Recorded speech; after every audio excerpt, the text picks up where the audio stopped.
আমাকে ভোট দিবে এই জন্যে যে গত 17 বছরে আমার সমস্ত দলের নেতা কর্মী যারা ছিলেন তাদেরকে আমরা কমিটমেন্ট করেছিলাম যে আমি যেহেতু সিনিয়র যুগ্ম সাধারণ সম্পাদক, দল আমার উপর দায়িত্ব করেছে, দায়িত্ব পালন করেছি। আমি সেটা করতে যেয়ে 3টা মামলাতে সাজা হয়েছে 11 বছরের। আমি মামলা খেয়েছি শতাধিকের মতো। আমি জেল খেটেছি কত মাস কত বছর, তা বলে আমি শেষ করতে পারবো না। আমি সমস্ত নেতা কর্মীদের মাঝখানে ছিলাম। আমি কাউকে পালিয়ে রাস্তায় রেখে চলে যাইনি। আমি এমন দিন হয় নাই যে আমি যুগ্ম সাধারণ সম্পাদকের মামলা খাবো না, সেই বিষয়টা হয় নাই। অথচ আমার সাথে যারা প্রার্থী দাঁড়িয়েছেন গত 17 বছরে অনেকের বিরুদ্ধে একটা মামলাও হয়নি, অথচ ওনারা পদে ছিলেন।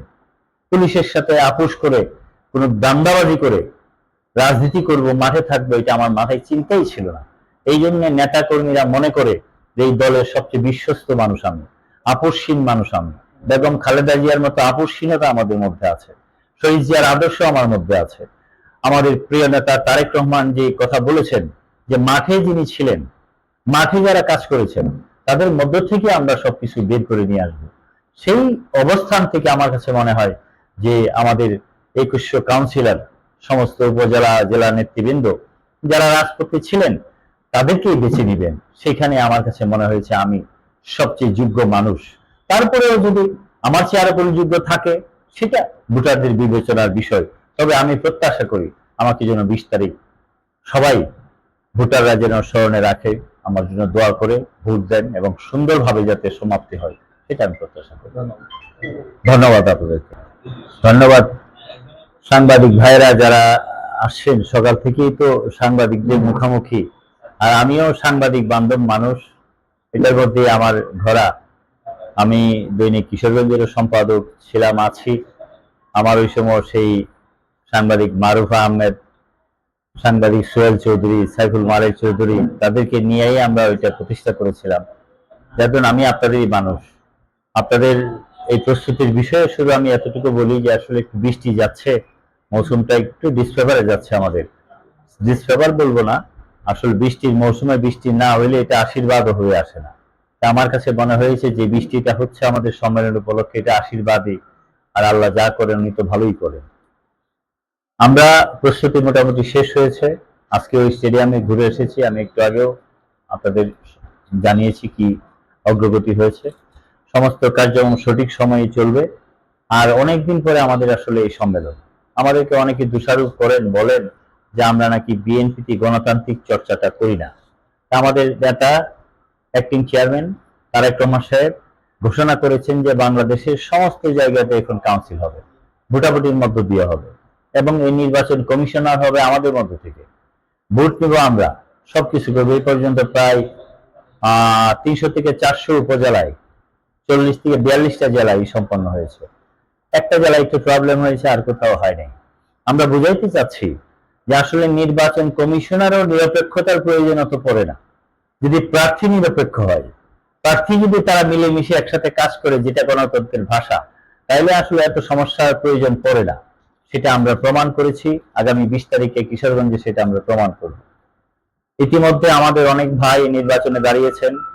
তার মধ্যে আমাদের নির্বাচন থেকে আমার সবচেয়ে কাছের সহযোদ্ধার সাথী অনেকে প্রার্থী হয়েছিলেন, যাদেরকে নিয়ে আমরা স্বৈরাচারের বিরুদ্ধে আন্দোলন সংগ্রাম করেছি, রাজপথে অনেক কষ্ট করেছে।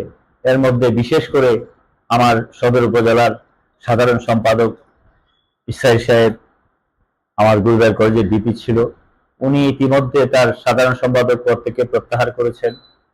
গুলবাই কলেজের আরেক ভিপি, ছাত্রদলের সাবেক সভাপতি, সাবেক উপজেলা চেয়ারম্যান করিমগঞ্জের, সেও তার সেই পদ থেকে প্রত্যাহার করেছেন। এখন আমরা 3 জন আছি সম্ভবত, লাস্ট আমি এখন মেসেজটা পাইনি। আমরা এই নির্বাচনে অংশগ্রহণ করেছি। আমরা এই সমস্ত কিছু সম্পন্নের মধ্য দিয়ে আমরা চাই একটা সুন্দর কমিটি আগামী 20 তারিখে আসুক। অতীতে যারা চালিয়েছেন আমি কারো ভুল ত্রুটি ধরব না, তবে তাদের সমন্বয়হীনতার গ্যাপ ছিল, আরো কিছু কিছু প্রবলেম ছিল। বিভিন্ন ইউনিট থেকে অর্থনৈতিক ঝামেলার কথাও আসছে, বিভিন্ন ইউনিট থেকে অনেক দুর্নীতির কথা আসছে।